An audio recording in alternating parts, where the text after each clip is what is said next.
Welcome back to another episode of the Bear Trap on the Boomer Bust channel. I'm your host, Terry. Before we get started, just to remind you that if you want to send in a voice message, use the link below in the video or in the description section. You can use your phone, you can use your laptop, whatever you got. Just leave a little voicemail and I'll listen to it. And if it fits, I'll put it on the show. We got a message today from a viewer, so I'll be answering that a little later.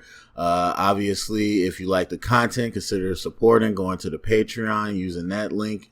And we are still in the middle of getting this on all major podcast platforms. It is on Spotify and a lot of the other smaller ones right now. So if you want to download it that way or spread it around, that is much appreciated.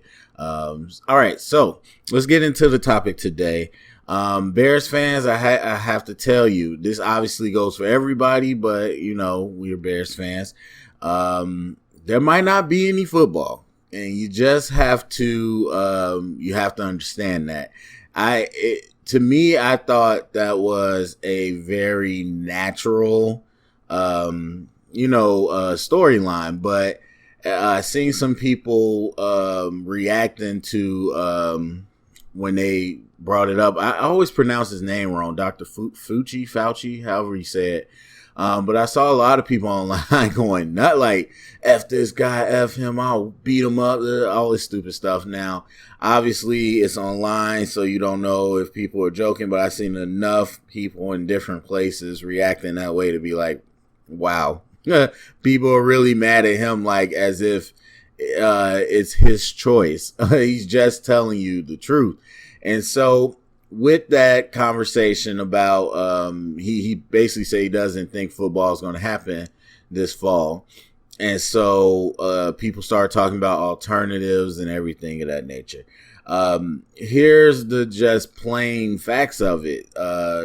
It's a very, very contagious disease, coronavirus. And so it's spreading, and it has continued to spread as states have opened up, and obviously with the protests and people being around each other, the numbers of cases have went up. And so it's very contagious. There's no denying it. As they started to get back into the swing of things with football on college and NFL level, they've been testing teams, and a lot of players have it already. And so obviously they're going to end up having it. And so this is something that's not going away despite what people think. And there is a question about our economy and a lot of practical means as small businesses and essential businesses and some entertainment. But this isn't essential when you're talking about sports entertainment. As much as we love it, it's not essential. And it's the same conversation I had about the NBA. That's not needed. Nothing justifies what they're trying to do except trying to get money. And that's exactly what's happening or will happen with the NFL. It's not essential for these people to play football as much as we would want to see it. And so with that being said, a lot of people start talking, well, okay, what's the most feasible way we can do this? Let's put it in a bubble or whatever. And I believe somebody from the NFL mentioned that they're considering a bubble. Where's this bubble going to take place? If you really just think about it, where's this bubble going to take place where you could fit all these players and coaches and teams into it? The NBA, first of all, is 22 teams, and then they're going to reduce that down. And they're looking at a timeline from July to, I believe they said about October or so. And so that's not even the length of the NFL season. So even if you shorten the season though, and you said, okay, we're not going to play 16 games plus playoffs, we'll play 8 games plus playoffs, whatever. You still have 32 teams that have rosters of usually 53. And then you have coaching staffs that can be as big as 30 to 40. So not only do you have to have all these people in the same place at the same time for a game, But then you have to have all these coaches and stuff to stay there when they're not playing. And and the bubble doesn't work if you leave the bubble. So there isn't like fly into the bubble when it's your game and then leave. That would defeat the purpose. And so you have to pretty much create a space that's big enough for all these people. I mean, I think generously you're talking what, probably like 500 to 700 people. 500 to 700 people, depending who they choose to let come in, because you still got referees, definitely no fans, probably no media. Are they going to have family allowed and guests? Are they going to have people from the training staff? It's a lot of questions about who would be in there. And so with that, you're talking about a lot of people that you can't have eyes on at all times, and that if it's a bubble, you can't leave. So you're asking these people to be in this bubble for a good 5-month period. Well, even if you shorten the season, you're talking about months on end without leaving, and while being tracked and while being tested consistently. And so is that feasible? I don't know that it is. Where are you going to do that at? And even if you got a place like a place with a dome, let's just say Dallas. You got Dallas has a dome. Okay, we can play inside this dome. But where in Dallas do you store all these people? And I just don't see that it happens. And then same thing with coming in and out of the bubble. Some people say, well, you could do regional bubbles. Like, this is the West bubble, this is the South bubble, East bubble, whatever. Well, again, leaving the bubble defeats the point. So that means you could only play the teams that's in the bubble. And so, again, the way the NFL set up, it just doesn't make sense for them. Or I wouldn't even say it doesn't make sense. It's very impractical for them to be in a bubble. And as far as most of the health officials believe at this point, that is the only real way that you can conduct something like this. And again, it's jumping through a bunch of hoops to do something that you don't need to do. I mean, you just don't need to at the end of the day. As much as we want it and we want to see it, you don't need to do it. And so it's a very real possibility. I know a lot of people are like, the NFL cares about money too much to let it happen. Yeah, that's nice, but there's a practicality to it. I mean, even if you talk about the NFL or the NBA, the same question I've had this whole time. And I believe they say if you get tested positive, you go quarantine or whatever. But still, if it's a big name, especially the NBA, if LeBron plays 8 games or whatever and it's fine, playoff game is fine, and then before the second playoff game, LeBron tested positive. So now everybody's going to get tested again, but LeBron's now out. And then what do you ship him out of the bubble? Do you keep him in the bubble to quarantine? And then if you keep him in the bubble, Corona doesn't go away, he can't play again. So what's the point of keeping him in the bubble? Because now he's a carrier. And so it's the same thing with the NFL. It's just, it takes one person and they can infect the entire bubble. And so it does not make any sense, practical wise or, logic wise, to do that. And so again, the NFL is too greedy. They're going to do it. Tell me how then. Tell me how. The only way you could go forward with the football season, with the amount of games, the amount of players, the amount of teams you have, is to say you're going to get Corona and you just have to sign a waiver saying that you accept that risk. That's the only way you could do it. You would have to do it out in the open. I mean, there's so many people that are rallying against Corona, and it's like nobody wants it. Nobody wants to have this pandemic happening. But some people seem to think that we can just denounce the Corona and that's it. Or we're going to just act like, man, F Corona is not that serious and that's it. That's not the case. This is reality. People spend too much time on the internet or something, or too much time watching movies where they think that you could just change things like it's fantasy. This is reality. This is nature. We have no control over this. And so for somebody that's on the college side, obviously not in football, but honestly, I've applied to jobs working with the football teams, and they've all been canceled. The institution that I'm currently at and institutions that I've looked at, all of them have varying rules and regulations going on with the team sports because the state by state regulations.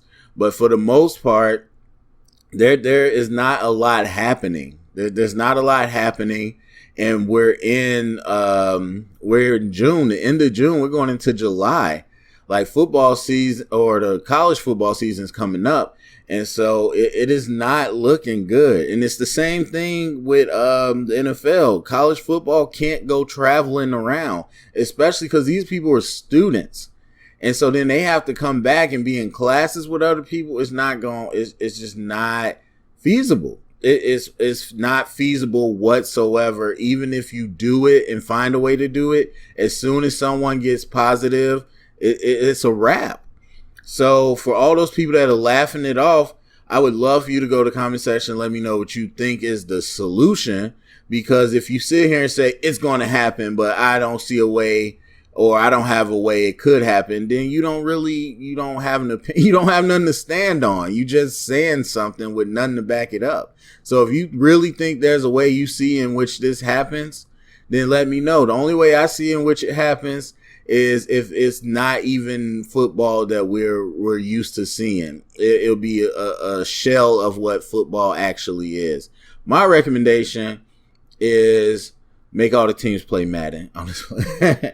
But anyway, so we got a fan question right now. I'm going to let that play, and then I'll answer that. Hey, Terry, this is Ryan from Syracuse, New York. Had a quick question for you regarding our rookies. Who do you think our rookie of the year will be for both offense or defense? My feeling is Komet. I think he's going to be a good addition. We need good tight end play this year. But I really like Jalen Johnson. I think he's going to be, as long as we have a healthy front seven, I think Jalen Johnson is going to be a stud opposite Fuller. I just want your thoughts on that, what you think our defense is going to do this year. And love the content. Have a good day. All right, thanks for that question. So I talked about the rookies and stuff after they were drafted a little bit. And obviously we're going the optimistic route as if the season does happen. And so if the season happens as far as rookie of the year, and I usually do that prediction before the season starts, but looking at it now, it's really tough. But I really think it's between Komet and Jalen Johnson. I mean, the obvious choices because they're the highest picks, but really just even the other positions. So it's tough with Jalen Johnson and Komet too because of their position as well. Excuse me. You talk about Komet and that tight end. They bring in Jimmy Graham, obviously a decent sized contract. And I'm forgetting his name. Oh, they keep talking about him. And I figured out why they kept talking about him. I can't remember if it's Demetrius or Darius or whoever they brought in. They kept talking about him because he played for Nagy on one of his teams before, so he's familiar with him. And so they kept talking about him all offseason. So they got him, and then obviously the tight ends that are still there, plus Komet. Now, Komet's a high-round pick, very highly touted. I definitely think he's going to get on the field, but it's just going to be interesting. I mean, we've used multiple tight ends last year, and so it's not like we never did it, but we didn't use it a lot as far as 3 tight ends and 2 tight ends, and we weren't super effective. But it'll be interesting. I think we'll know a lot more by the time the end of the offseason, or not the offseason, but the preseason, and we'll see who got cut and who didn't. But I would assume that they have to now get creative in how they get both of those tight ends some touches. And then Jalen Johnson, same thing. It's a crowded cornerback room. You got Kyle Fuller that's going to start, obviously. But then the opposite side, you got Artie Burns that they signed. And you still got Duke Shelley from last year. You have Kendall that was drafted this year. Then you have Kevin Tolver, who has had the starting snaps when Prince wasn't there. And you got Jalen Johnson. So I've seen a lot of people just plug Jalen Johnson in. And I don't know that it's that cut and dry. I really don't. Obviously, they have players at that position. And so I do think that they're going to get a look at everybody. I mean, they know Tolver. And so usually you would give that person the first crack at it. And usually they get it because they know the playbook and everything. So that's what I'm thinking. But then you want to see Artie Burns. It's a 1-year deal, but you want to see what, how well he does. And then obviously you're going to give Jalen all the reps to see what he can do. But they're going to want to see Kendall coming in as a rookie. They're going to want to continue to let Duke get those reps, even though, I mean, he plays nickel, but he's still a cornerback. Same thing with Buster Skrine. Like, they're all going to get reps, and it's going to be interesting to see how they split those reps up. I mean, not that we're going to see it, but just thinking about it in my coach mind, how you would split those reps up to get a good view of everybody. And so it's a crowded room. I mean, I think it's a good chance that Jalen starts, but it's still a crowded room. But looking at it and assuming that both of them start, and then looking at everybody else, I don't see Mooney. It's a crowded receiver room as well. Not to say that he's not good, but with if Ted Ginn wasn't there, it might be a different story because we don't really have that speed once Gabriel left, but then Ted Ginn comes in with that. And so I don't really know how much he's going to get. Gibson, I think, is very intriguing. He's intriguing in a way that Roy Robert Harris was, but Roy didn't really come to fruition. But I think he's got a lot of dog mentality and good tangibles, but at the same time, you put a lot of money, too much money in my opinion, to Robert Quinn. And they're going to be the starters either way. You're going to rotate either way.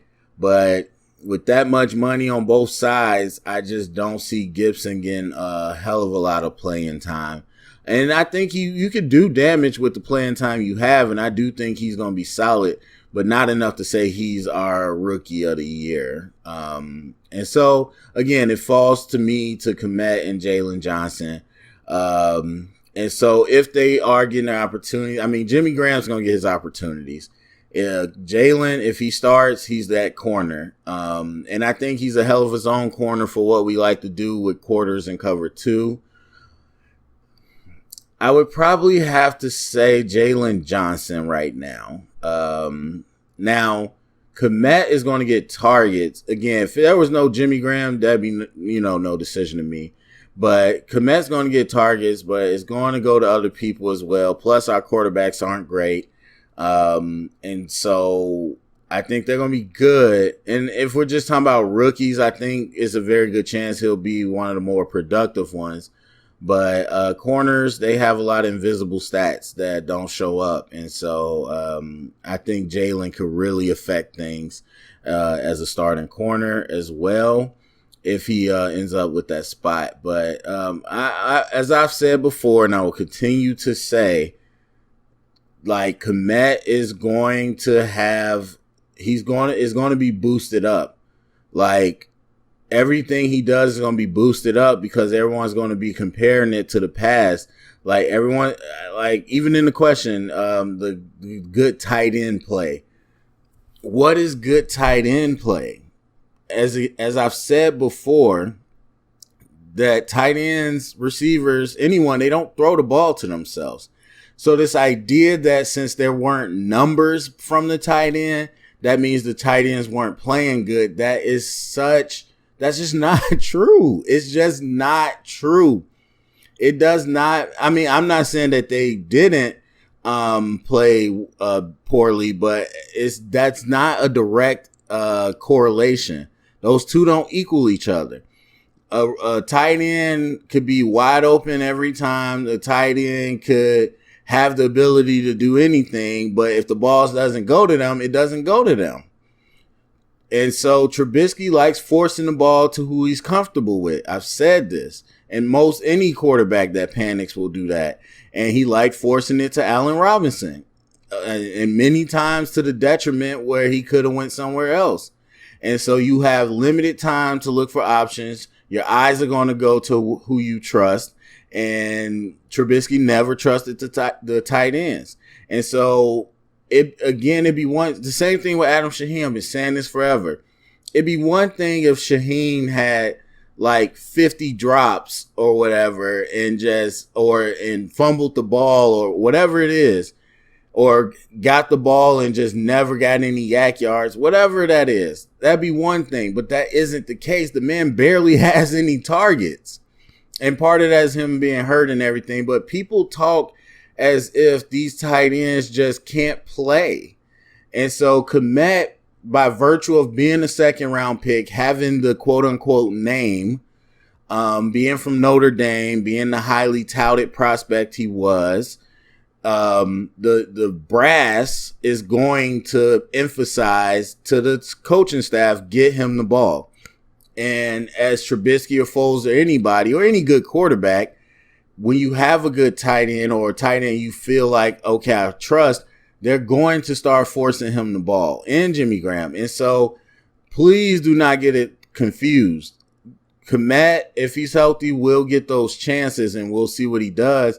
And it's going to look better because the bar is so low.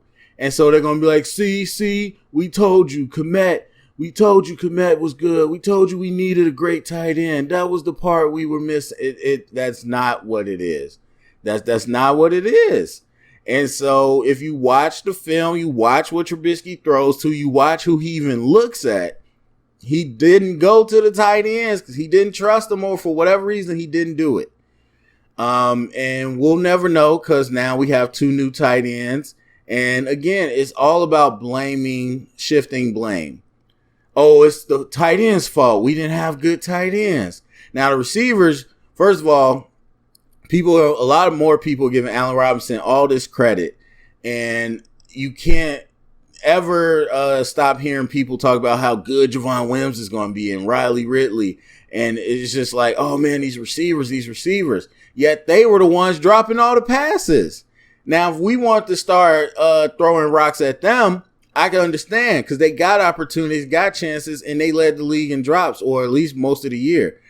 And so that's a different story. But with the tight ends, it was like, okay, there's no numbers happening there. So let's blame the tight ends and let's go get new tight ends. And now everybody feels like we did something.